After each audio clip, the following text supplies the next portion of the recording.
हरे राम कृष्ण हरे राम कृष्ण हरे हरे राम कृष्ण हरे राम कृष्ण हरे हरे राम कृष्ण हरे हरे हरे राम हरे राम कृष्ण हरे हरे राम हरे राम कृष्ण हरे राम हरे राम जय जय राम कृष्ण हरे राम हरे जय राम कृष्ण हरे राम राम राम राम राम कृष्ण हरे जय राम कृष्ण हरे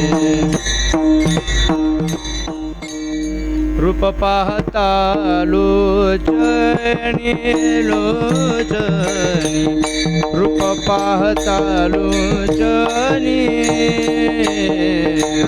रूप पाहता लोचनी रूप पाहता लोचनी रूप पाहता लोचनी लोचनी रूप पाहता लोचनी लोचनी रूप पाहता लोचनी लोचनी रूप पाहता लोचनी सुख झाले व साजनी सुख झाले व साजनी साजनी तू हा विठ्ठल बरवा बरवा तू हा विठ्ठल बरवा सुख झाले ओ साजनी सुख झाले ओ साजनी तू हा विठ्ठल बरवा तू हा विठ्ठल बरवा तू हा माधव बरवा तू हा माधव बरवा बरवा तू हा विठ्ठल बरवा बरवा तू हा विठ्ठल बरवा तू हा माधव बरवा तू हा माधव बरवा तू हा विठ्ठल बरवा बरवा तू हा विठ्ठल बरवा बहुत सुकृताची जोडी बहुत सुकृताची जोडी बहुत सुकृताची जोडी जोडी जोडी सुकृताची जोडी हडी बहुत सुकृताची जोडी म्हणून विठ्ठली आवडी म्हणून विठ्ठली आवडी आवडी आवडी तो हा विठ्ठल बरवा बरवा तो हा विठ्ठल बरवा म्हणून विठ्ठली आवडी म्हणून विठ्ठली आवडी तू हा विठ्ठल बरवा तू हा विठ्ठल बरवा तू हा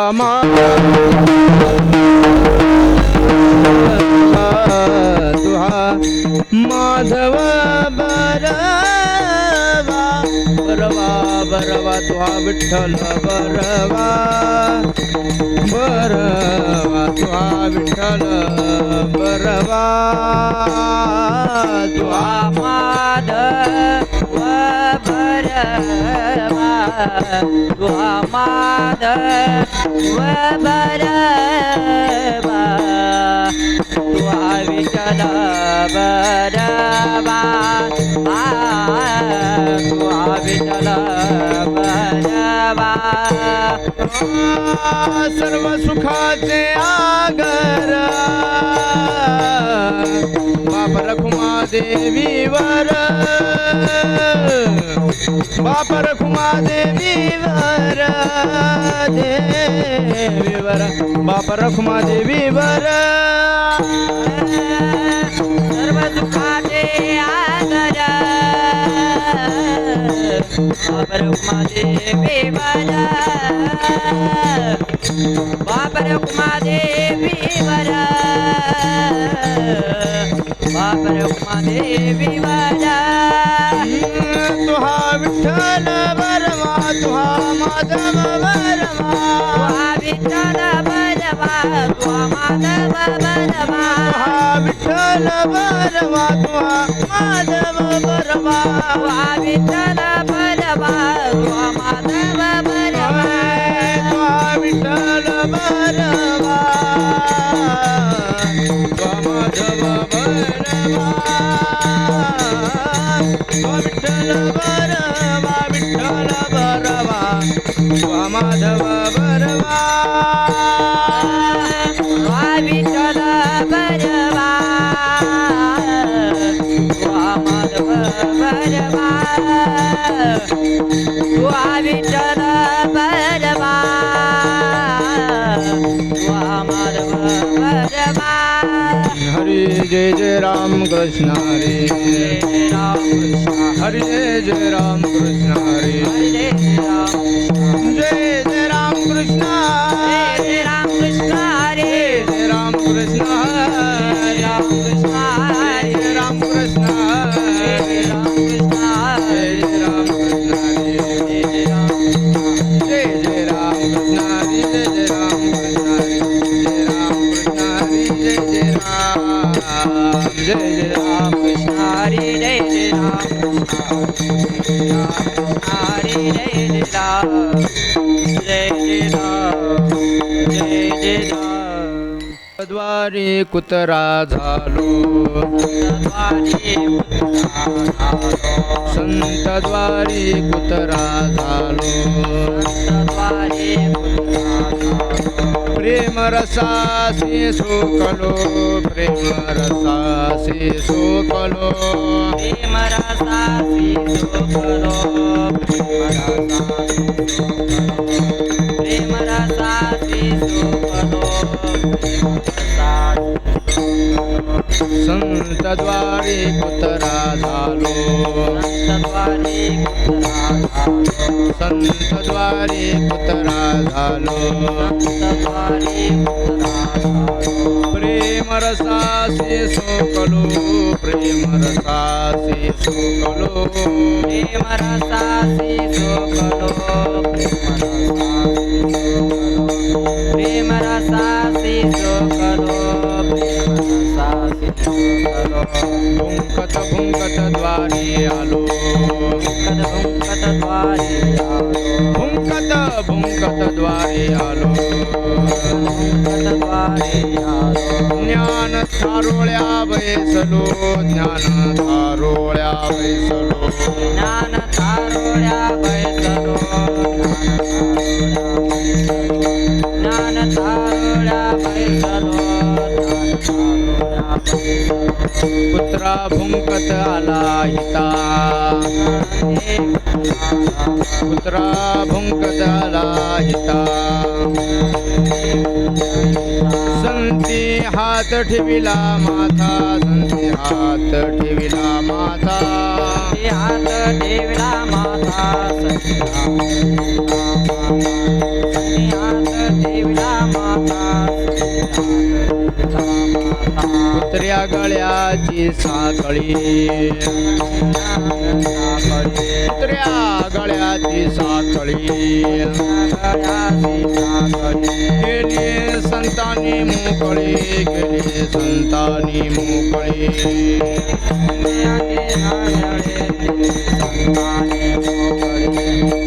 संताने मोकळे भुंकत भुंकत द्वारी आलो भुंकत द्वारी आलो भुंकत भुंकत द्वारी आलो भुंकत द्वारी आलो हरोळ्या बैसलो ज्ञान तारोळ्या बैसलो ज्ञान तारोळ्या बैसलो एका जनार्दनी कुतरा एका जनार्दनी कुतरा एका जनार्दनी कुतरा एका जनार्दनी कुतरा दात पाडून केला बोथरा दात पाडून केला बोथरा दात पाडून केला बोथरा दात पाडून केला बोथरा भुंकत भुंकत द्वारी आलो भुंकत द्वारी आलो भुंकत भुंकत द्वारी आलो भुंकत द्वारी आलो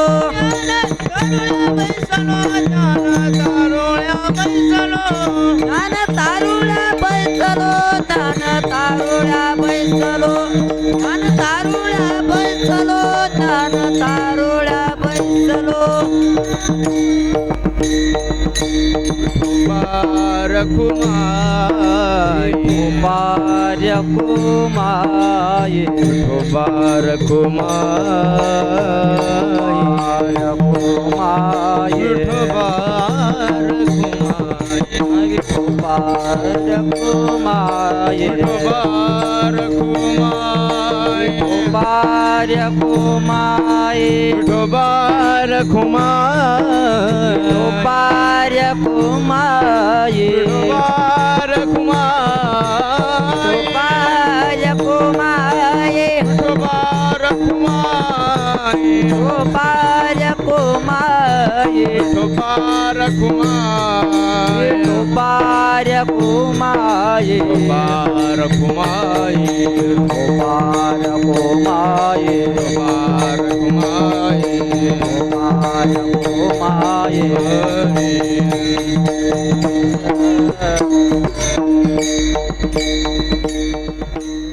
संत द्वारी गुतरा झालो झालो द्वारी गुतरा झालो झालो संत द्वारी गुतरा झालो झालो संत द्वारी गुतरा झालो झालो संत द्वारी गुतरा झालो झालो संत द्वारी पुत्रा झालो झालो संत द्वारी पुत्रा झालो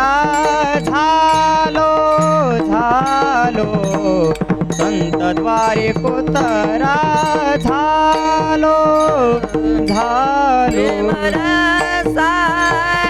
रसा कालो प्रेम रसा कालो भुंकत भुंकत आलो आलो भुंकत आलो प्रेम रसा कालो प्रेम रसा सोकलो भुंकत भुंकत आलो आलो भुंकत भुंकत द्वारे आलो संत द्वारी पुतरा झालो झालो संत द्वारी पुतरा झालो झालो संतद्वारी कोतरा झालो झालो संतद्वारी कोतरा झालो प्रेम झालो रसा चोखलो प्रेम रसा चोखलो चोखलो भुंकर भुंकद्वारी आलो आलो भुंकर भुंकद्वारी आलो प्रेम रसासी सोकालो प्रेम रसासी सोकालो सोकालो भुंकत भुंकत द्वारी आलो आलो भुंकत भुंकत द्वारी आलो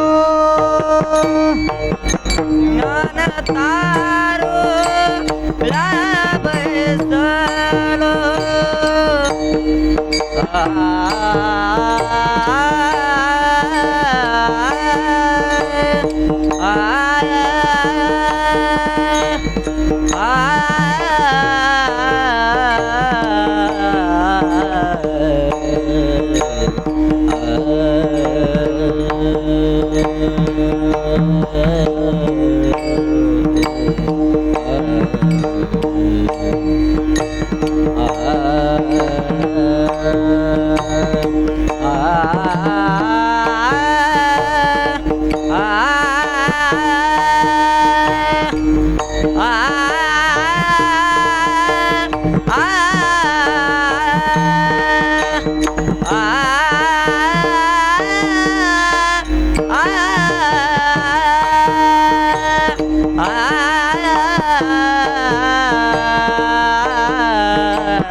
वैसलो ज्ञान थारो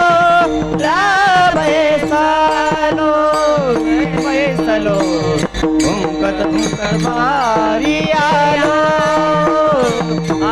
आलो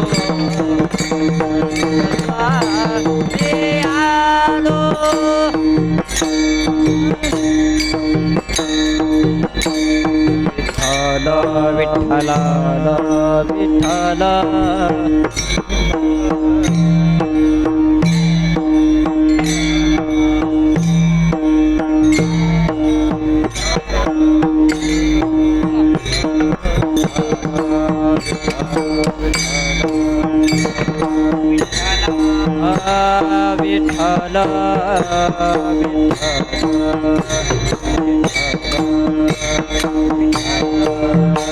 विठ्ठल विठ्ठल विठ्ठल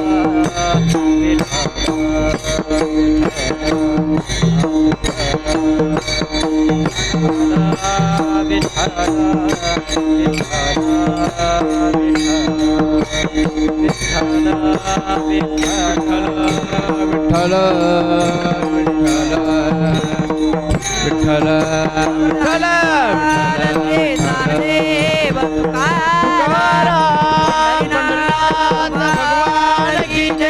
भगवान की जय महाराज की जय जुग दुका महाराज की विठ्ठल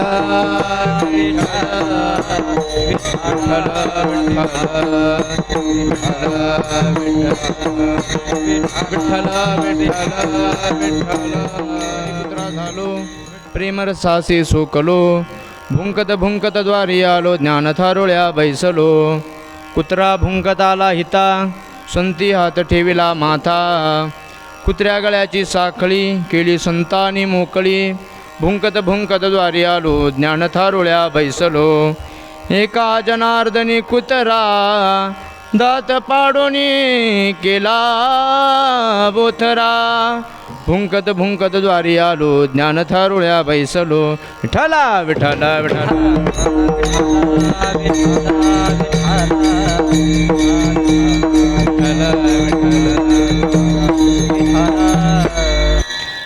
समचरण सरोजं सान्द्रनीलाम्बुदाभं जगननी तपानि मण्डनं मण्डनानां तरुणतुलसीमाला कञ्जरं कञ्जनेत्रं सदैधवलासं विठ्ठलं चिन्तयामि पाण्डुरङ्गा करो प्रथम नमन पाण्डुरङ्गा करो प्रथम नमन पांडुरंगा करू प्रथम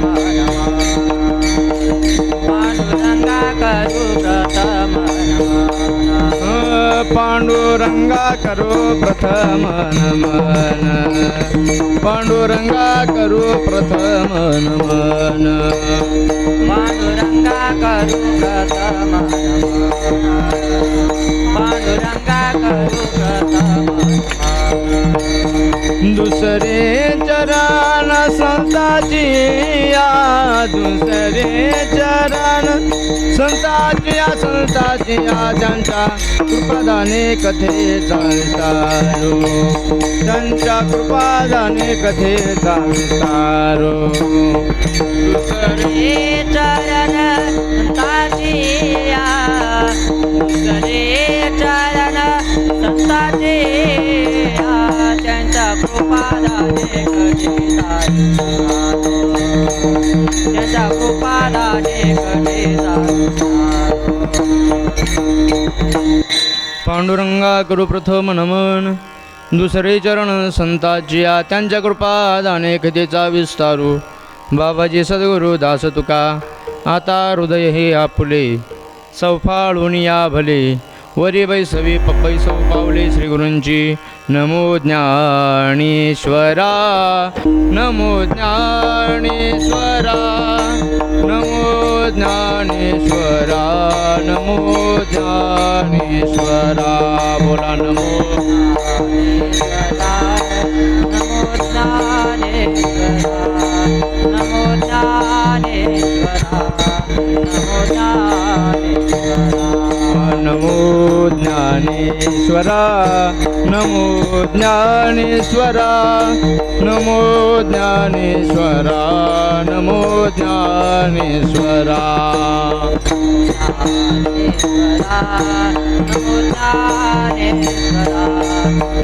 ज्ञानेश्वरा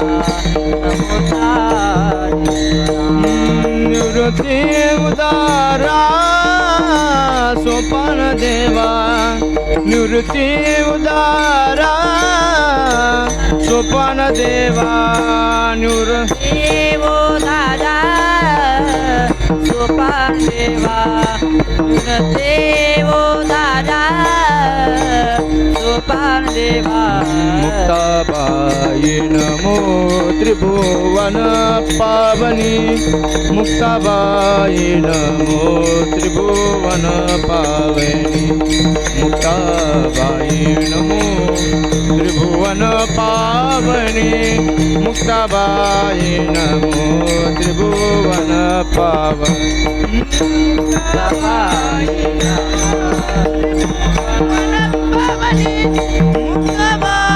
नमो त्रिभुवन पावनी मुक्ताबाई नमो त्रिभुवन मुक्ताबाई नमो त्रिभुवन पावनी नमो ज्ञानेश्वरा नमो ज्ञानेश्वरा निवृत्त्युदारा सोपानदेवा मुक्ताबाई नमो त्रिभुवन पावनी अद्यत्रय जननी देवाची ये. प्रस्तुत प्राप्त प्रसंगी कीर्तनरूपी सेविकीर्ता निवडलेला अभंग पैठणनिवासी शांतीब्रह्म श्रीनाथ महाराज यांचा 5 चरणाचा संत सान्निध्याकरता त्यांनी संतांच्या दरबारामध्ये आपली भूमिका कोणती आहे त्या भूमिकेचं चिंतन मांडणारा आजचा अभंग आहे. विठ्ठल विठ्ठल विठ्ठल विठ्ठला विठ्ठला विठ्ठला विठ्ठला. सेवा किम निमित्त आहे तर सर्वांनाच ज्ञात आहे. आळंदी या सुक्षेत्री अखंड ज्ञानदानाचं कार्य करणारी आपली रामदास बाबा आध्यात्मिक वारकरी शिक्षण संस्था आणि या संस्थेद्वारा आजपर्यंत अनेक विद्यार्थी घडून या ठिकाणाहून गेले. आजही भरपूर विद्यार्थी या ठिकाणी घडत आहे आणि भविष्यातही याच्यापेक्षा सरस आणि श्रेष्ठ विद्यार्थी या ठिकाणाहून घडत राहणार आहे. आपले सर्वांचे श्रद्धास्थान असणारे रामेश्वर महाराज ढाकणे गुरुजी यांच्या छत्रछायेखाली आपण सर्व अगदी आपल्या भावंडांप्रमाणे या ठिकाणी राहत असून या ठिकाणी त्यांच्या मार्गदर्शनानुसार आपलं शिक्षण आपल्या जीवनाची वाटचाल या ठिकाणी चालू आहे. आणि याच संस्थेचा एक अभ्यास म्हणून या ठिकाणी ही कीर्तन सेवा दर आठवड्याला म्हणा किंवा 3-4 दिवसांनंतर एका विद्यार्थ्याकडे असते आणि ती गुरुजींच्या आज्ञेनुसार आज सेवा माझ्या वाटेला आलेली आहे.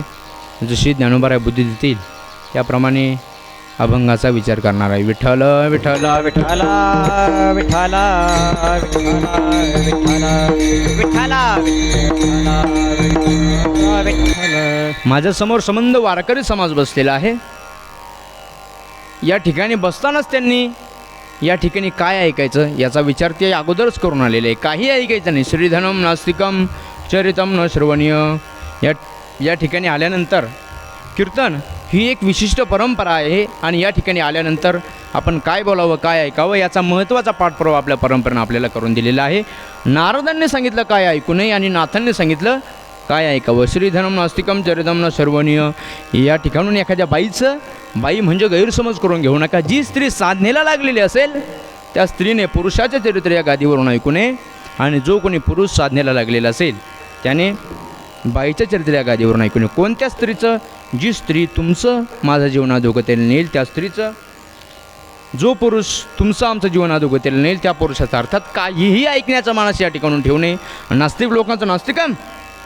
एखाद्या नास्तिक स्त्रीचं चरित्र ऐकावं या ठिकाणाहून, एखाद्या नास्तिक पुरुषाचं ऐकावं नाही. एखाद्याने या ठिकाणी यावं आणि म्हणावं हे सर्व खोटं आहे.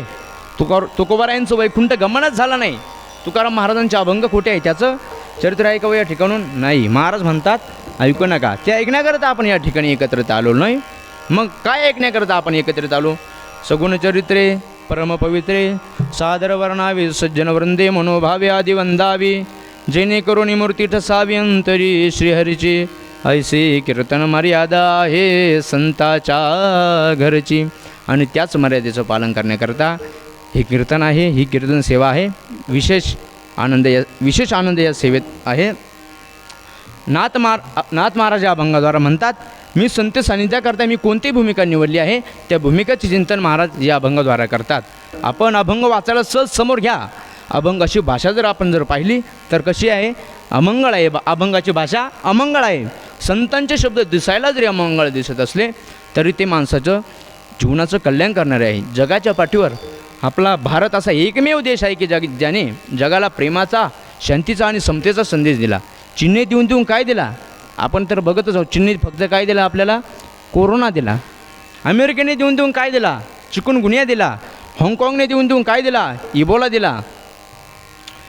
पण हजारो वारकऱ्यांचे एकत्रित स्नानातसुद्धा या इंद्रायणीने असेल, त्या चंद्रभागेने आळंदीची वारी असेल किंवा पंढरपूरची वारी असेल किंवा नाशिकचा कुंभ असो, कोट्यावधी लोकांनी एकाच माई स्नान करूनसुद्धा या जगाला प्रेमाचा आणि शांतीचा संदेश दिला. हे वैभव या जगताचं आहे, या भारतभूमीचं आहे. रोगराई पसरवणे हे भारताचं काम नाही. उलट पसरलेली जी रोगराई आहे ती निवृत्त करण्याकरताच महाराष्ट्र आहे.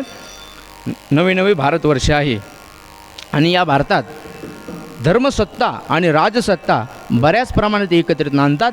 ही तुमच्यासाठी सुद्धा आनंदाची गोष्ट आहे आणि माझ्यासाठी सुद्धा आनंदाची गोष्ट आहे. विठ्ठला विठ्ठला विठ्ठला विठ्ठला विठ्ठला विठ्ठला विठ्ठला विठ्ठला विठ्ठला विठ्ठला पुंडलिक वरदार विठ्ठल ज्ञानदेव तुकाराम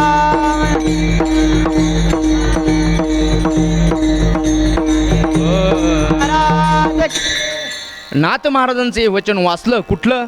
संतद्वारी कुत्रा झालो. कसं वाटतं का हो महाराज, तुम्ही वेदाच्या विरोधात प्रवास करता का हो? का नाही, कारण तर श्रुतिमाऊली तर असं सांगते, शरीरम आद्यम खलु धर्म साधनम, की हेच ते शरीर आहे की जे भगवान परमात्म्याच्या चरणकमलापर्यंत पोहोचू शकतं. आणि जर भगवान परमात्म्याच्या चरणकमलापर्यंत पोहोचणार हेच ते शरीर असेल तर तुम्हाला ते आज वजा करून का त्या भूमिकेत जावं लागते, तुम्ही का त्या भूमिकेत जातायत, या प्रकरणाचं थोडंसं चिंतन करू आणि अभंगाच्या प्रस्तावनेमध्ये आपल्याला अभंग कळेल. अगदी थोडक्यात याचा विचार करून अगदी अभंग वाट्याला जरी नवा असेल तरी सरळ आणि सोपा आहे. तेव्हा लोकांचा प्रश्न असा आहे, महाराज तुम्ही तर म्हणतात ना नवे नवे सर्व संत मानली जा, मला असं सांगते ना, शरीर उत्तम चांगले शरीर सुखाचे गोरे शरीर उत्तम चांगले शरीर सुखाचे गोरे शरीर उत्तम चांगले शरीर सुखाचे घोसोले शरीर साध्य होय केले शरीरे साधिले परब्रह्मे शरीर साध्य होया केले शरीर साधिले परब्रह्मा शरीर उत्तम चांगले शरीर सुखाचे घोसोले शरीर उत्तम चांगले शरीर सुखाचे घोसोले शरीर उत्तम चांगले शरीर सुखाचे घोसोले शरीर उत्तम चांगले शरीर सुखाचे घोसोले. काय करू शकत नाही महाराज आपण या शरीराद्वारा. तुकोबारायांचं अजून एक प्रमाण आहे, आयुष्याच्या साधने सच्चिदानंद पदवी घेणे सच्चिदानंद पदवी घेणे सच्चिदानंद पदवी घेणे साधने संतानंद पदवी घेणे पदवी घेणे संतानंद पदवी घेणे आयुष्याच्या साधने सच्चिदानंद पदवी घेणे आयुष्याच्या साधने सच्चिदानंद पदवी घेणे आयुष्याच्या साधने सच्चिदानंद पदवी घेणे सच्चिदानंद पदवी घेणे सच्चिदानंद पदवी घेणे संतानंद पदवी घेणे साधने आनंद पदवी घेणे आयुष्याच्या साधने संतानंद पदवी घेणे आयुष्याच्या साधने संतानंद पदवी घेणे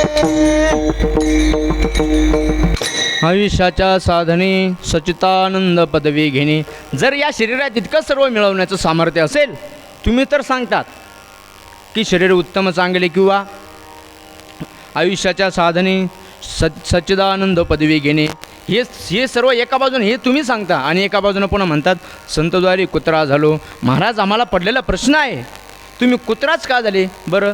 तुम्ही एखादं मांजर झाले नाही, एखादा बैल झाले नाही, अनेक प्राणी पक्षी आहे, एखादा चातक झाले असते, एखादा सुंदर पोपट झाले असते, पण तुम्ही आज जी भूमिका निवडली आहे ती कुत्र्याची, तुम्ही कुत्राच का झाले त्याची बरीच प्रमाण आपल्याला सांगेल. तुकोबाराय सुद्धा एका ठिकाणी म्हणतात, तुझे द्वारीचा कुत्रा नको मोकलो दातारा. तुम्ही कुत्राच का झाले? तुकोबारायांचं जसं या ठिकाणी एक प्रमाण आहे तसं काही शास्त्रामध्ये सुद्धा आपल्याला बरीच प्रमाण दिसतात कुत्रा होण्यामागची. असं म्हणतात, बहुवासी स्वल्पसंतुष्टतः सुनिद्रो लघुचेतना स्वामी भक्तश्च शूरश्च षडतो शौनते गुणाः. कुत्र्यामध्ये भगवंताने असं काही दिलेलं आहे की जे आज नरदेह मिळालेले माणसामध्ये सुद्धा नाही, माणसामध्ये सुद्धा जे नाही ते कशामध्ये आहे, कुत्र्यात आहे. काय आहे त्याच्यात, बहुवासी स्वल्पसंतुष्ट. हा कुत्र्याचा आपण अभ्यास करा. त्याच्या जीवनात महाराष्ट्राला इतकं मिळावं वाटतं की मिळवण्याच्या नादात आतलं सगळं बाहेर जरी टाकावं लागलं तरी चालेल, पण मिळत राहावं. ही भूमिका कोणाची आहे, कुत्र्याची. त्याला सारखं वाटतं मिळावं. पण एक दिवस त्याची मालकीन गावाला गेली. दाराला कडी आहे, 12-12:30 वाजले. दाराची कडी पाहतोय, भूक लागली. आता कोणीतरी काहीतरी खायला घातलं पाहिजे म्हणून इकडे तिकडे पाहतो. या घरात तर कोणी नाही, या घरात कोणी नाही म्हणजे असं नाही ना, कोणत्याच घरात कोणी नाही, कोणत्या ना कोणत्या घरात कोणी ना कोणीतरी असेल म्हणून ते शेजारच्या दारात गेलं आणि शेपटी हलवायला लागलं. त्या घरातली माऊली आत गेली आणि तिने कुत्र्याला टाकण्याकरता चपाती तोडली म्हणा की एक चपाती उचलली. बरं मला एक सांगा, कुत्र्याला जी चपाती बनवली जाते, टाकली जाते, ती कधी बनवली जाते, शेवटी पहिली गाईला, दुसरी देवाला, तीच प्रसाद म्हणून आपल्याला, आणि शेवटी कुत्र्याला. ही पद्धतच आहे. जुन्या स्त्रिया आजही ज्या घरात आहे त्या अशाच प्रकारे स्वयंपाक बनवतात. कुठलाही बदल नाही किंवा कुठला ते यामध्ये चेंज करत नाही, यामध्ये कुठलाही बदल नाही. कारण जुन्या स्त्रिया सर्व ते पाळतात. पण आता जुन्या स्त्रियाच राहिल्या नाही म्हटल्यापेक्षा ठेवल्याच नाही. खेड्याभागात ठीक आहे, अजून शेतकरी वर्गामध्ये ठीक आहे, पण नोकरदार वर्ग म्हणा, सर्वच नाही म्हणत मी, पण ग्रामीण भागापेक्षा शहरी भागात वातावरण जरा विचित्र आहे. अनेक मंडळी आपल्या आईवडिलांचा तिरस्कार करताना आपल्याला दिसतात, त्यांना वृद्धाश्रमात आपल्याला ठेवताना दिसतात. अहो, दळण कोणत्या दिवशी दळावं याचासुद्धा जुन्या मंडळींकडे विचार आहे. कोणत्या दिवशी कोणती भाजी बनवावी, आपल्या घरी एखादी पूजाविधी झाल्यानंतर किती दिवस काय बनवू नये याचासुद्धा विचार जुन्या मंडळींकडे आहे आणि ते पाळतात. कोणत्या सणाला कोणत्या स्वयंपाकाला माने, नागपंचमीला काय बनवावं, पोळ्याला काय बनवावं याचा सर्व विचार जुन्या मंडळींकडे आहे. आणि ते आता किती जरी जग बदललेलं असेल तरी ते त्यांच्या नियमानुसार, त्यांना घालून दिलेल्या, त्यांनी ऐकलेल्या, ते पहिल्यापासून पालन करत आलेल्या नियमानुसारच ते वागतात. पण आमचे गुरुजी एक दृष्टांत सांगतात,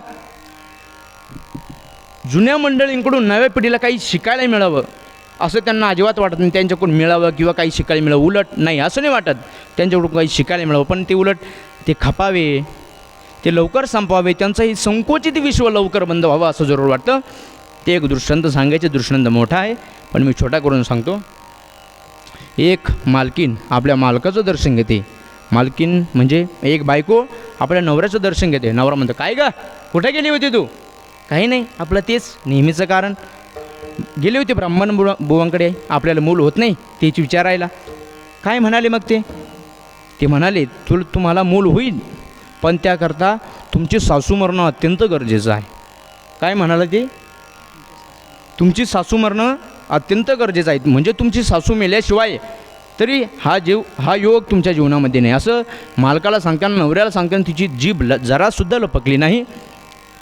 आता तोही तिचाच मालक होता. तो म्हणाला, ठीक आहे, जर चांगली गोष्ट आहे, जर मुलगा होण्यासाठी माझी आईच खपावी असं असेल तर चांगली गोष्ट आहे. नाहीतरी ती आता म्हातारीच झालेली आहे, पण घरात पाळणं हलणं महत्त्वाचं आहे. काय महत्त्वाचं आहे? घरात पाळणं हलणं महत्त्वाचं आहे. तो म्हणाला, ठीक आहे, आता गावात सप्ताह चालू आहे, एवढा सप्ताह होऊ दे, एवढा शेवटचा सप्ताह का होईना म्हातारीला पाहू दे, मग आपण काय करायचं ते बरोबर करू म्हातारीचं. ती म्हणाली, ठीक आहे, पण सप्ताह झाल्यानंतर मी एक शब्दसुद्धा तुमचा ऐकून घेणार नाही. मला लवकरात लवकर निर्णय घ्यावं लागेल तुम्हाला. ठीक आहे, असं झालं. आणि नंतर दुसऱ्या दिवशी काय झालं, तो त्याच्या सासूरवाडीला गेला आणि त्याच्या सासूला घेऊन आला. त्याच्या सासूला म्हणजे कोणाला?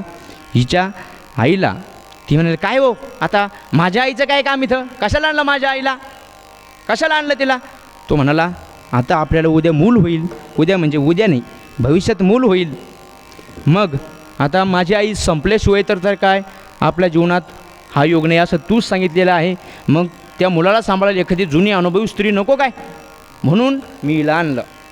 म्हणून काय झालं, मीला आणलं. ती म्हणेल, वा, काय माझा नवरा आहे, अगदी महादेवाच्या पुढचाच आमच्या भागात तरी महादेवाच्या पुढे निदान, तुमच्या भागात, आमच्या भागात तरी महादेवाच्या पुढे निदान नंदी आहे बुवा.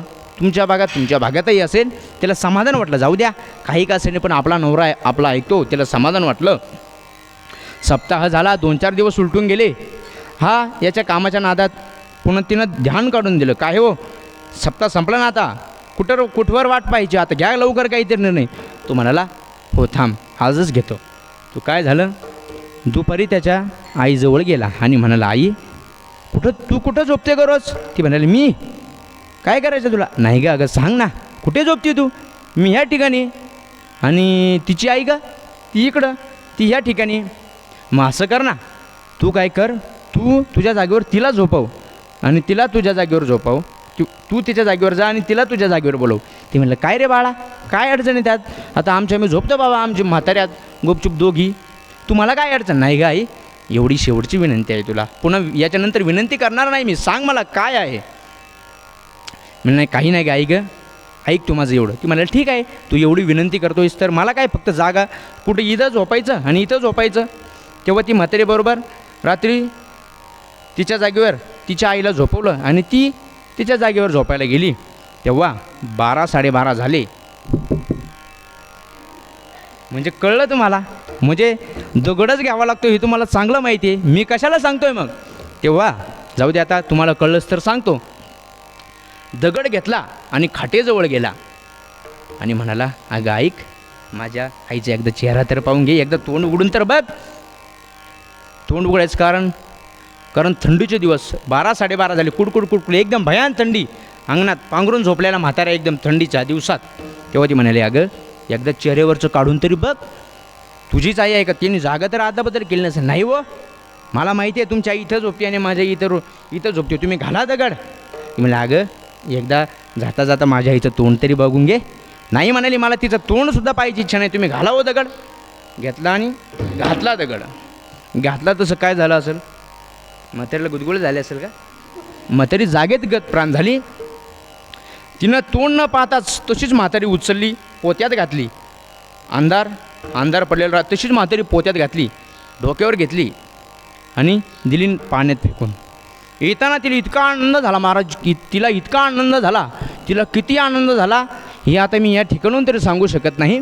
तुम्हीच समजून घ्या तिला किती आनंद झाला असेल. ती आनंदाच्या भरात अशी उड्याच मारत होती, कशी उड्याच मारत होती जोराजोरात. ती तर आनंदी होतीच, पण हा तिच्यापेक्षा डबल खुश होता. का खुश होता हे तुम्हाला कळलं, पण तिला नाही कळलं. ती म्हणाली, काय झालं बाई आता याला, म्हणजे लगीन एकाचं आणि नाचतं येड्या डोक्याचं, म्हणजे आता माझ्या आनंदात याला काय, म्हणजे याला आनंद व्हायचं काय कारण आहे. पण जाऊ द्या, काही का असे ना, आपल्या आनंदात तोही सहभागी झाला असेल, जाऊ द्या, आपल्या आनंदात दोघाही मिळून आनंद एकमेकांना शेअर करू. घरी आल्यानंतर तिला आनंदाच्या भरात झोपच लागत नाही. पहाटेचे 4 वाजले. तिने लोणी लावायला, पूर्वी, आता काही नाही, आता सगळं रेडीमेड भेटतं, पण पूर्वीचा काळ ते दही घुसाळायचे. दही म्हणा, ताक, दूध काय असेल ती प्रक्रिया मला माहीत नाही, फक्त घुसाळायची एवढी प्रक्रिया मला माहिती आहे. तिनं लोणी लावायला रवी घेतली आणि ती लोणी लावताना आनंदाच्या भरात एक गाणं म्हणायची. कोणतं गाणं म्हणून दाखवू का तुम्हाला? पाठ करू नका बुवा, म्हणजे झालं, मी म्हणून दाखवतो. ती गाणं म्हणायची. कोणतं? घुसळम घुसळम लावते रई, सासूबाई गेल्या पाण्यातही. काय म्हणायची ती? घुसळम घुसळम लावते रई, सासूबाई गेल्या पाण्यातही. हा इथं दही घुसळत होती आणि तिच्या शेजारी इकडे झोपलेला होता. आता यालाही काय झोप लागेल का हो? कारण तिच्यापेक्षा डबल आनंदाचं क्षण तर याच्या जीवनात झालं होतं, पण तिला माहीत नव्हतं ना. ती असं म्हणायची, याला काय दम नाही निघाला बाबा. 6 वाजता जी गाय धुवायची त्यांनी 5 वाजताच गाय धुवायला बादली हातात घेतली आणि पाण्याच्या थापाशी गाईच्या कासेवर मारली आणि लागला धुवायला. हा उठायला पाहून तिला डबल आनंद झाला. ती याच्याकडे पाहून कशी म्हणती, घुसळम घुसळम लावते रे, सासूबाई गेल्या पाण्यातही.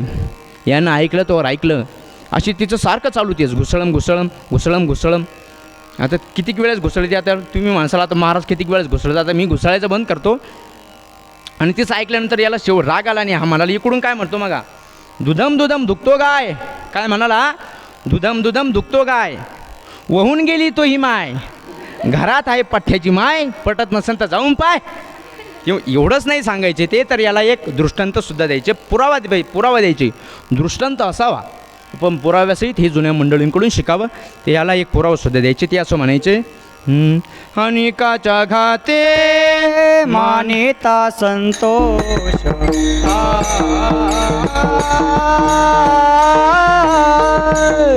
अनिकाच्या घाते मानिता संतोष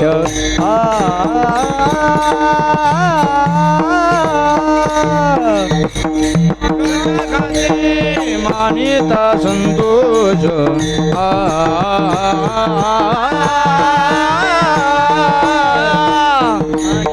गाते अनिन संतुष्ट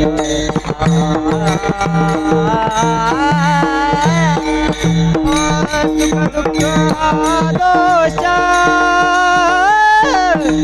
अंगाला गे सुख दुःख दोष अंगाला गे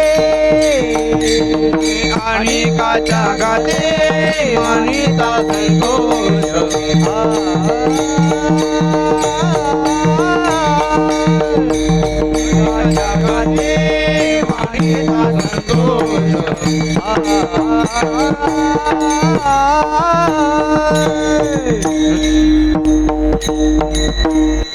अनिता अनिकाच्या घाते मानिता संतोष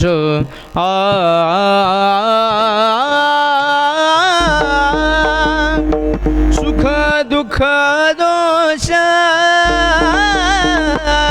अंगाला गे. हो, घातपात व्हावा यातच लोक आयुष्य घालवतात. जुन्या मंडळींकडून काही शिकायला मिळावं, त्यांच्याकडून काहीतरी आपल्याला नवीन गोष्ट म्हणावं किंवा जुन्या गोष्टींचा काहीतरी आपल्याकडे उलगडा व्हावा असं त्यांना अजिबात वाटत नाही. असो, आपल्या मूळ विषयाकडे. ती मात्र आत गेली. तिनं बनवलेल्या चपात्यामधून कुत्र्याला टाकण्याकरता चतकोर चपाती तोडली आणि बाहेर आली. तिचं होतं का होते कुत्रं? नाही, तिच्या दारात आलं होतं. शेजारणीचं कुत्रं दारात आलं होतं. तिनं तिचं चतकोर चपाती तोडली आणि कुत्र्यासमोर टाकली.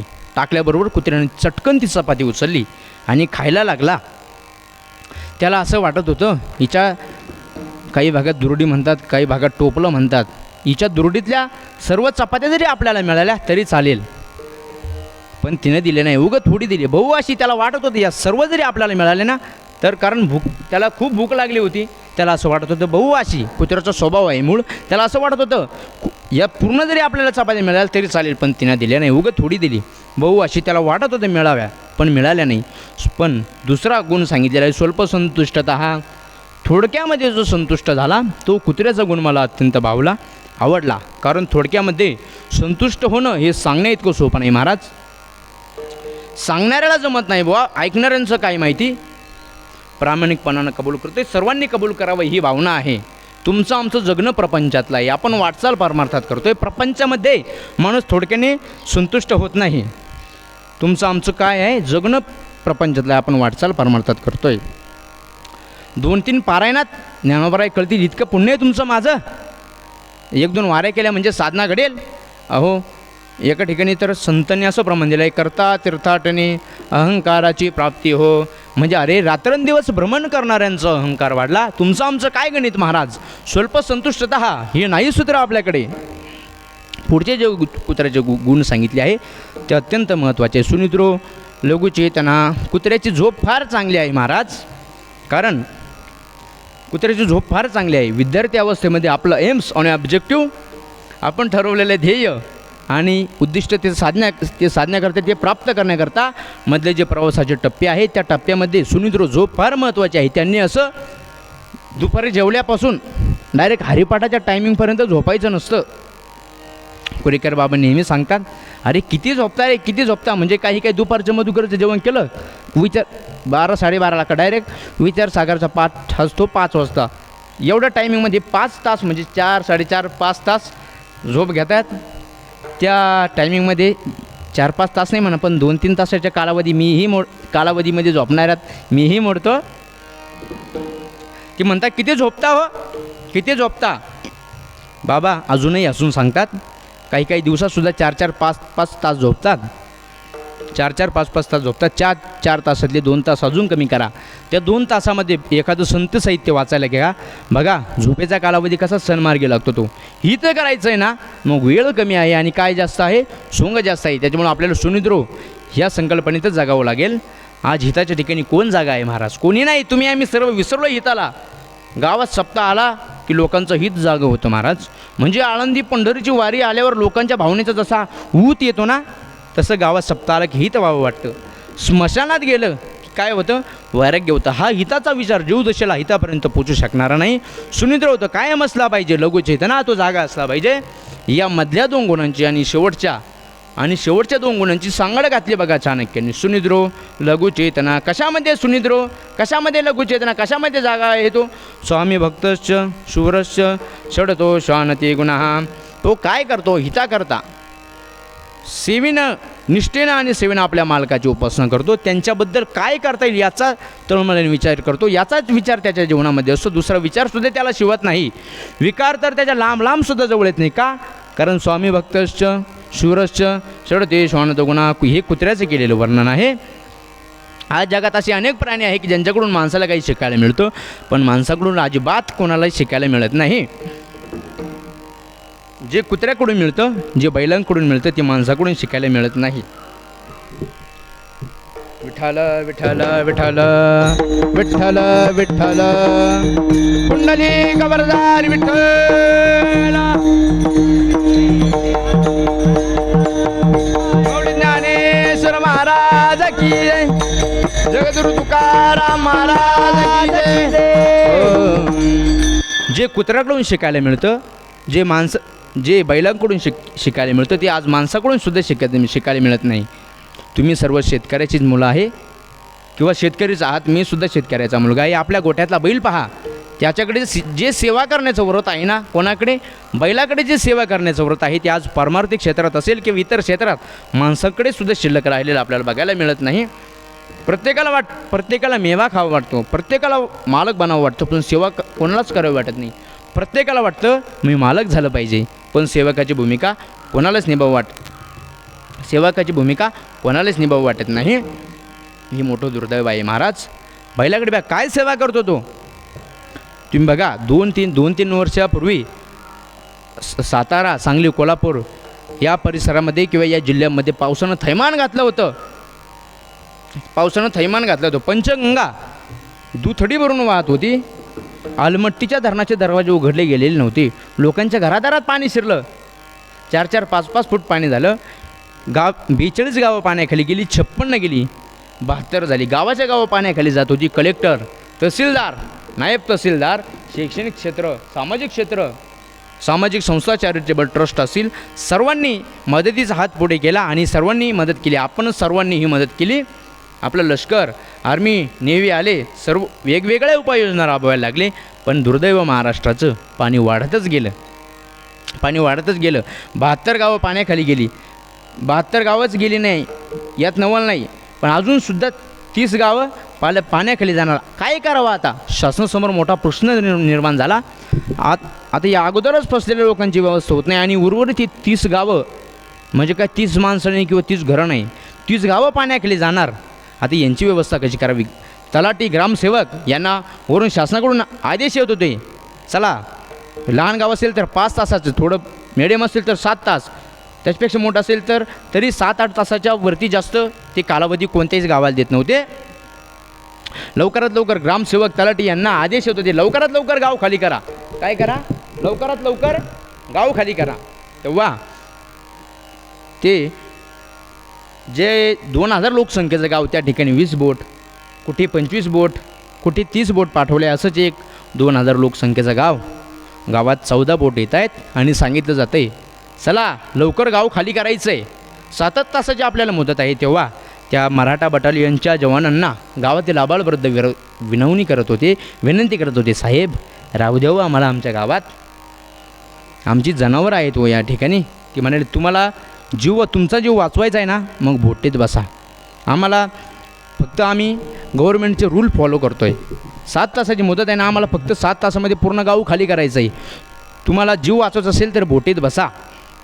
तेव्हा तो कष्टकरी शेतकरी बोटीत बसायचं, स्वतः बोटीत बसायच्या अगोदर काय करायचा, हातात कोयता घ्यायचा आणि आपल्या गोठ्यातील गायी बैलांचे कासरे तोडायचा आणि त्या दावे तोडलेल्या बैलांकडे शेतकरी पाहत होता आणि म्हणत होता, तुम्ही कोणाच्याही दारावरती जागा गड्यांनो, तुम्ही जीवन जगणं महत्त्वाचं आहे. तुम्ही माझ्याचद्वारे असलं पाहिजे, माझ्याच घरी असलं पाहिजे, इतका मी स्वार्थी नाही रे.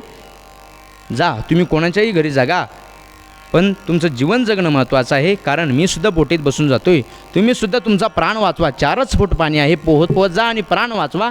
तो शेतकरी बैलाशी बोलत होता.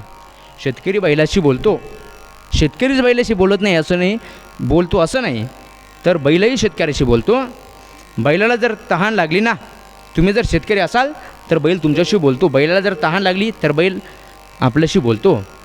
काय करतो, त्याला जर तहान लागली तर बैल आपल्याशी बोलतो. त्याला त्याच्यासमोर जर हिरवा चारा त्याला खायला हवा असेल तर बैल आपल्याशी बोलतो.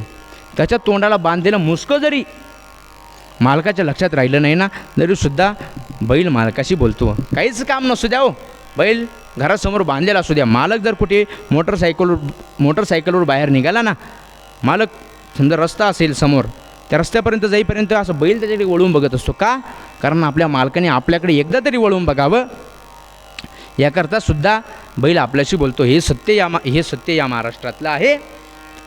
तेव्हा त्या दावे तोडलेल्या बैल जे होते ते बैल मालकाकडे पाहत होते, शेतकऱ्याकडे पाहत होते आणि शेतकरी बैलांकडे पाहत होता. दोघांचं हे अंतकरण गहीवरून आलं होतं.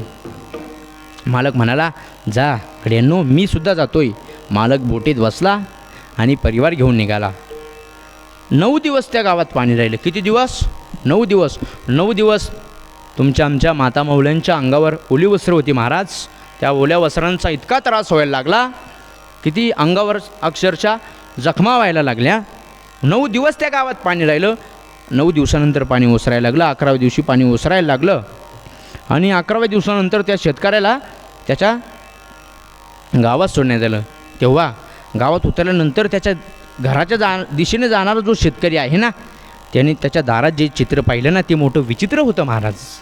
त्याच्या दारातलं चित्र विचित्र काय होतं? त्याच्या दारात त्याने दावे तोडलेली जी त्याची दोन्ही बैलं होती ना त्या शेतकऱ्याची, त्याच्या दारात पाण्यात बुडून फुगून मेली होती महाराज. काय झालं होतं? फुगून मेली होती आणि ती फुगलेली बैलं बोलत होती. मालक, फुगलेली बैलं बोलत होती या महाराष्ट्रातली, मालक जिथं सेवा करावी ना, जिथं खावं ना तिथं सेवा करावी. आम्ही जिथलं खातो तिथं सेवा करत मरतो. मालक, जर सेवा करत मारण्याचं सौभाग्य तुमच्या दारात जर आम्हाला भगवान परमात्मा देत नसेल, तर तुमच्या दारातल्या सेवेत नाही तर तुमच्या दारातल्या मरणात आम्ही या जीवनाची ती कर्तव्यता समजतो. महाराष्ट्रातला बैलसुद्धा सेवा करत मारतो महाराज. पण मानवी नरदेह घेऊन जन्माला आलेल्या माणसाला सुद्धा काय करावं वाटत नाही, आज सेवा करावी वाटत नाही. विठ्ठल विठ्ठल विठ्ठल विठ्ठल विठ्ठल मंगली कमरदार विठ्ठल श्री ज्ञानदेव पंढरीनाथ भगवान माऊली ज्ञानेश्वर महाराज की जय. बैलाकडे जशी निष्ठा आहे, सेवा आहे, तशी निष्ठा आणि सेवा हे कुत्र्याकडे सुद्धा आहे. एका कवीने फार छान वर्णन केलेलं आहे. इमानाच्या साठी कुत्र शेपूट हालवी, पण बेईमानासाठी हे माणसा तू मान डोलवी. हे माणसा कधी होशील माणूस, तू माणूस रे, माणूस मतलबी रे. कुठे आहे सेवा महाराज? या राष्ट्राची सेवा करणाऱ्यांची तरी सेवा आहे का आपल्या जीवनात? ज्या विश्वमाऊली ज्ञानोबारायांनी ज्ञानेश्वरीसारखा पवित्र ग्रंथ आपल्याला दिला, त्या ज्ञानेश्वरीची सेवा आहे आपल्या जीवनात. सेवा करावी आज असं कोणालाही वाटत नाही. असतील तरी प्रत्येक गावामध्ये वयोवृद्ध माणसाला, त्या वयोवृद्धांकडून माझ्यासारख्या एखाद्या तरुणाला वाटेल सेवा करावी, पण गावातली सगळीच तरुण रोज ज्ञानेश्वरी वाचून पुढं जातात असं थोडी म्हणता येईल आपल्याला.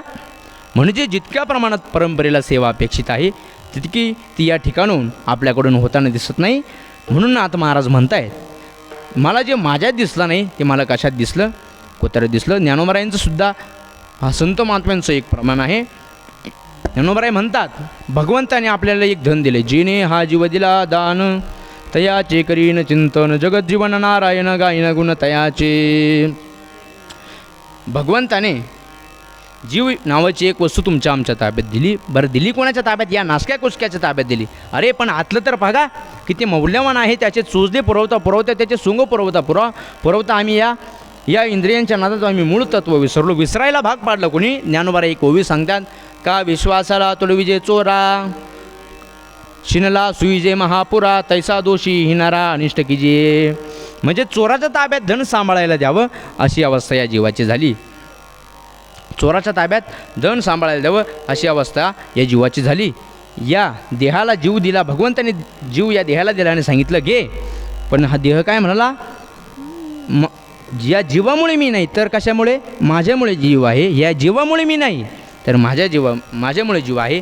लेका तू कधीतरी मरणार आहे. पण तो कधी मरणार आहे का? हे सर्व खरं असतानासुद्धा आम्ही त्या शरीरास करताच त्याचे चोचले पुरवतो त्याचे सोंग पुरवतो. त्यानं काय जन्मानं घातले त्या देहाने शरीराने भक्तिप्रेमाचे विरोधात.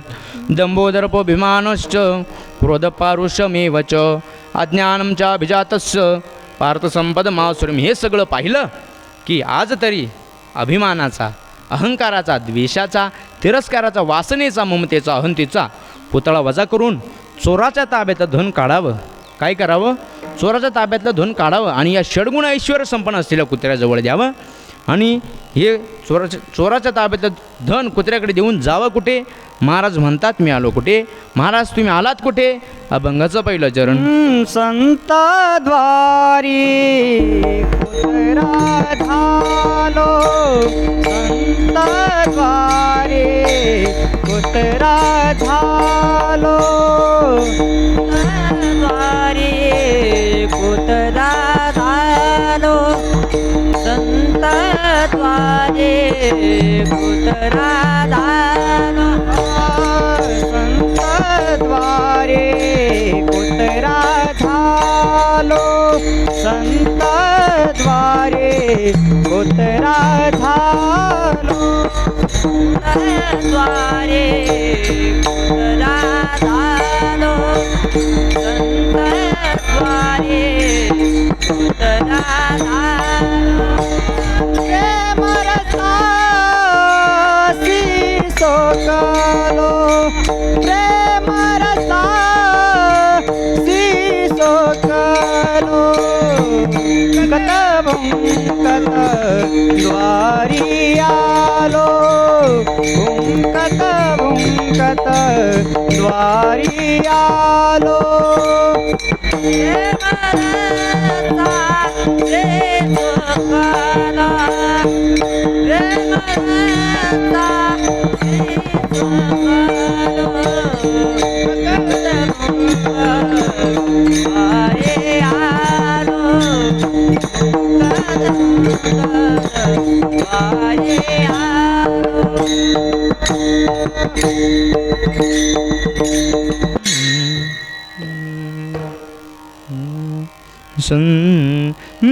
संतद्वारी कुत्रा झालो.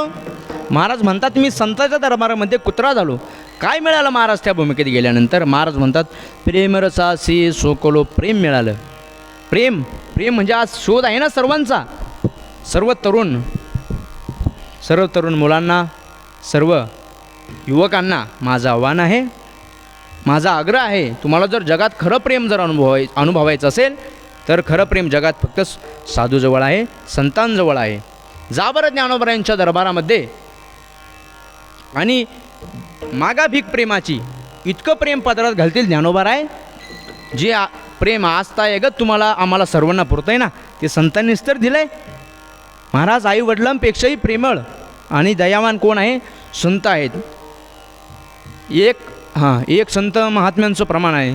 केले उपकार सांगू मी काय, केले उपकार सांगू मी काय, केले उपकार सांगू मी काय, केले उपकार सांगू मी काय.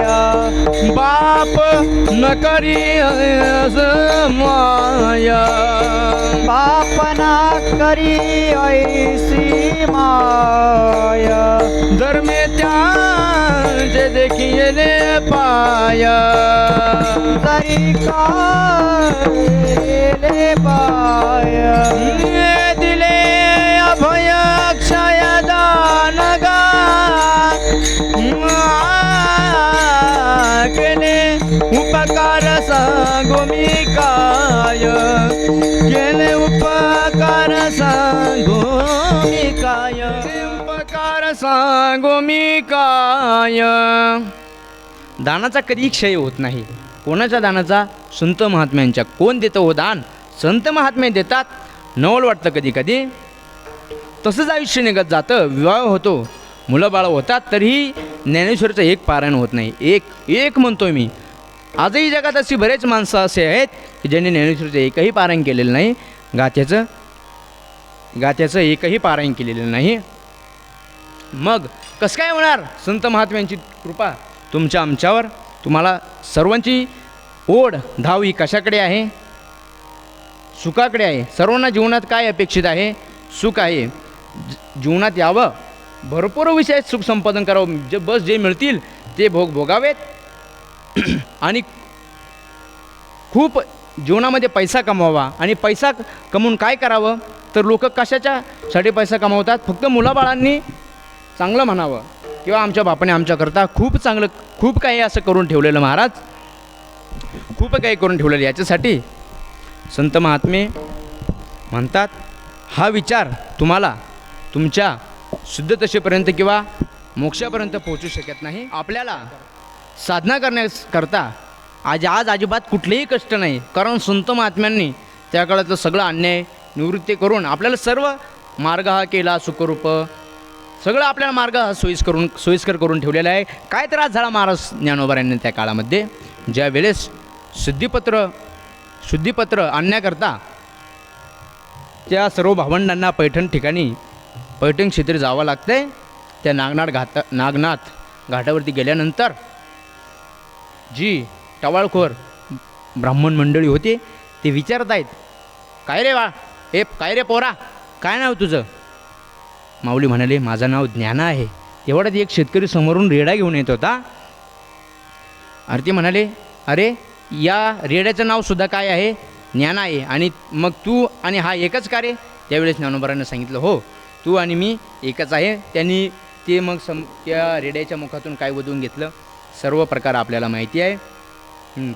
जाऊ द्या, प्रमाणच म्हणून घेऊ आपण.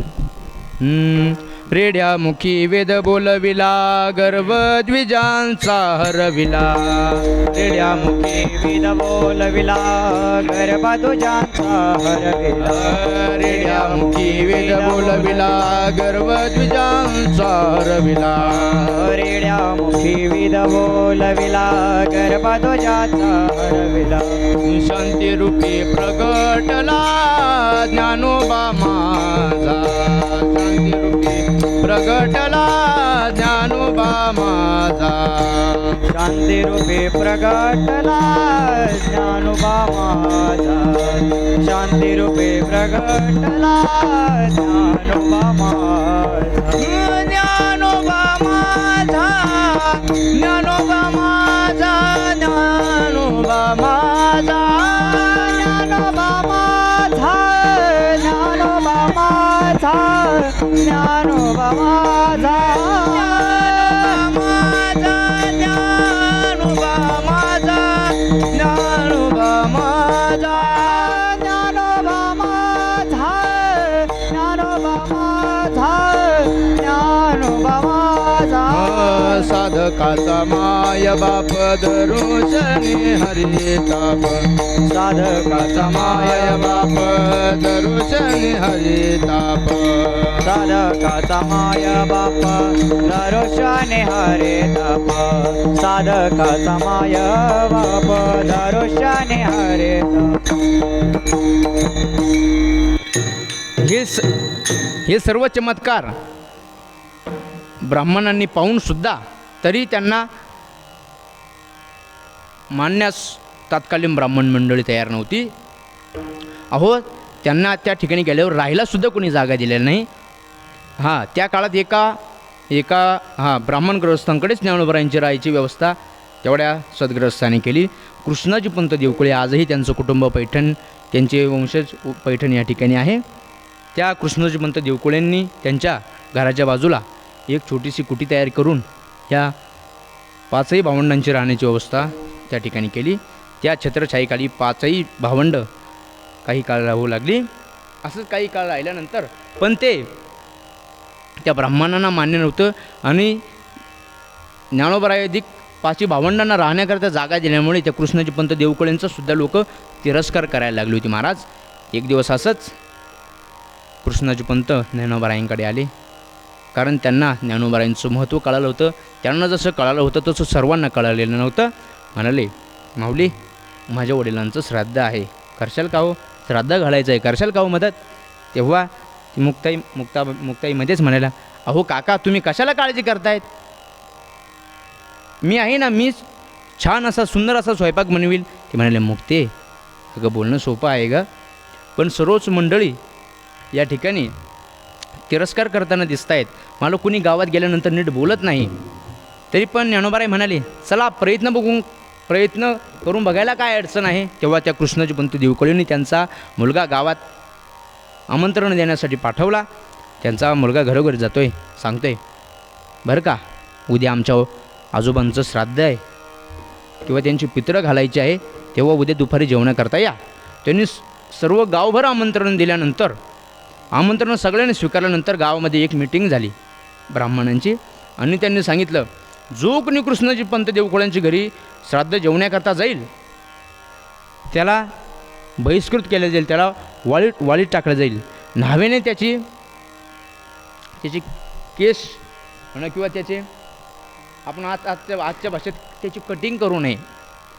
कुंभाराने त्याला मडकं देऊ नये किंवा भांडे देऊ नये. जांभाराने त्याचा जोडा शिवू नये, म्हणजे त्याला बहिष्कृतच थोडक्यात. आणि आज हे सर्व असून सुद्धा कृष्णाजी पंत देवकुळेंना जो कोणी मदत करील त्याचीसुद्धा अशीच परिस्थिती होईल. या भीतीनं कोणीही जेवायला गेलं नाही. या ठिकाणी मुक्ताईंनी सुंदर असा स्वयंपाक बनवला आणि स्वयंपाक बनवल्यानंतर कृष्णाजी पंत वाट पाहत आहेत. अजून आमंत्रण सर्व गावाला दिली. त्याच्या मुलाला विचारलं, तू प्रत्येकांच्या घरी जाऊन आमंत्रण दिलं ना रे बाळा? म्हणाल, हो बाबा, मी सर्वांच्या घरी जाऊन आमंत्रण दिली, मग अजून का कोणी येत नाही काय माहिती. जा बरं, तू एकदा दुसऱ्यांदा एक फेरफटका मारू नये किंवा दुसऱ्यांना आमंत्रण देऊ नये. असं म्हणून गेल्यानंतर त्यांचा मुलगा घरोघरी जाते. पुन्हा याव, चला ना हो जेवायला, चला. पण मीटिंगमध्ये ठरलेलं होतं कोणी जायचं नाही. ते म्हणाले, कोणी काही कारण द्यायचं नाही बाबा, मी आत्ता जेवलोय, मला गावाला जायचं, असे अनेक कारणं देऊन मोकळं झाले. तेव्हा त्यांचा मुलगा कृष्णाजी पंतांचा हाता शिवून घरी आला आणि त्यांनी बाबाला सगळं कृष्णाजी पंतांना सर्व वृत्तांत सांगितला. तेव्हा मुक्ताबाई म्हणाल्या, काय हो, काय झालं? ते म्हणाले, अगं मुक्ते, कोणीच जेवायला येत नाही का आपल्या घरी? म्हणलं, अहो त्यात काय नवले, ते येत नसेल मग त्यांच्या बापाला आपण बोलू. पण ती म्हणाले, अगं त्यांचे बाप तर आता पैठणमध्ये नाही, ते सर्व स्वर्गवासी झाले आहे. ते म्हणाले, मग काय त्यात, ज्या ठिकाणी ज्ञानोबाराय असतील, ज्या ठिकाणी माझा निवृत्तीदादा असेल, माझा ज्ञानदादा असेल, त्या ठिकाणी मग तुम्हाला कशाची चिंता. तव कर्मयज्ञ झाला समर्थाचे घरी, पितरमंत्रोच्चारी आवानिले. तव कर्मयज्ञ झाला समर्थाचे घरी, पितरमंत्रोच्चारी आवानिले, आवानिले, आवानिले, आवानिले.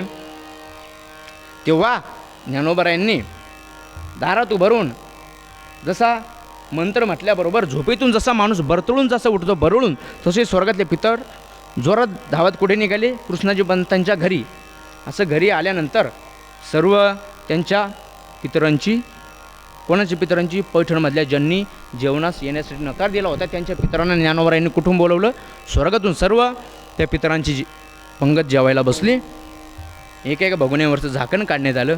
झाकण काढल्यानंतर तो आता स्वयंपाक कोणी बनवला होता महाराज माझ्या. तेव्हा इकडं ज्ञानोबारायांनी, निवृत्त दादांनी सर्वांना जेवण्याकरता वाढलं आणि जेवण सुरू झालं. महाराज मुक्ताईने बनवलेलं स्वयंपाक ती पितर असे जोर खाऊन जेवत होते महाराज, असे जोर खाऊन. धन्य धन्य अवघे द्विजवर, धन्य धन्य सारिखे ब्राह्मण नाही कोणी यासारखे ब्राह्मण नाही कोणी अवघे द्विजव तो केवळ पंचानन वेड कामदन तो केवळ पंचानन वेड कामदन तो केवळ पंचानन वेड कामदन तो केवळ पंचानन वेड कामदन धडक मारिली रावण नारदा धडक मारिली नारदा धडक मारिली नारदा धडक मारिली नारदा केला रावणाचा चिंदा केला रावणाचा चिंदा केला रावणाचा चिंदा केला रावणाचा चिंदा दुर्योधना मारिली गदा घेतला प्राण तो केवळ पंचानन वेड कामदन मदन तो केवळ पंचानन वेड कामदन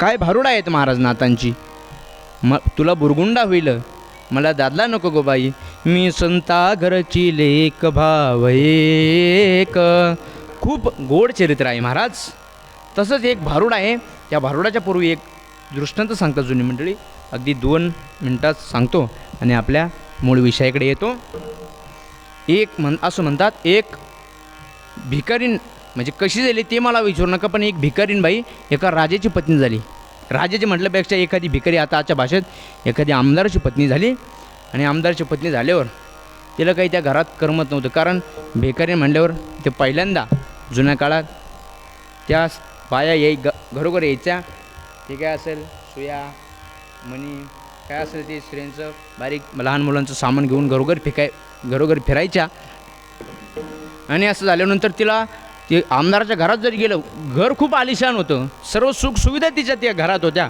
पण तिला त्या घरात राहायची सवय नव्हती काय तेव्हा ती मागच्या गल्लीत गेली आणि तेव्हा बाई सर्व बाया म्हणायला लागल्या